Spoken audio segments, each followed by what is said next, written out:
মানব পাচার প্রতিরোধে জেলা পর্যায়ে কার্যকর উদ্যোগ হিসেবে যশোরে গঠিত হল কাউন্টার ট্রাফিকিং নেটওয়ার্ক।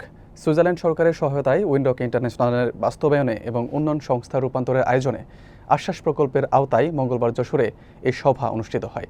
বিস্তারিত থাকছে মোহাম্মদ শাওন হোসেনের প্রতিবেদনে। সভায় সভাপতিত্ব করেন রূপান্তরের নির্বাহী পরিচালক স্বপন কুমার গুহ।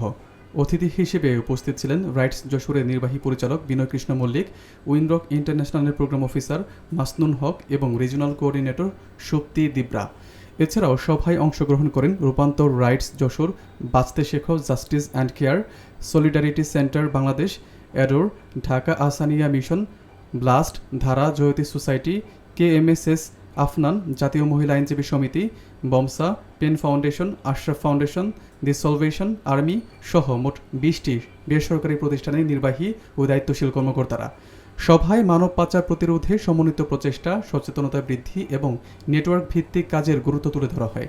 অংশগ্রহণকারীরা মাঠ পর্যায়ে কার্যকর উদ্যোগ বাস্তবায়নে একযোগে কাজ করার অঙ্গীকার ব্যক্ত করেন।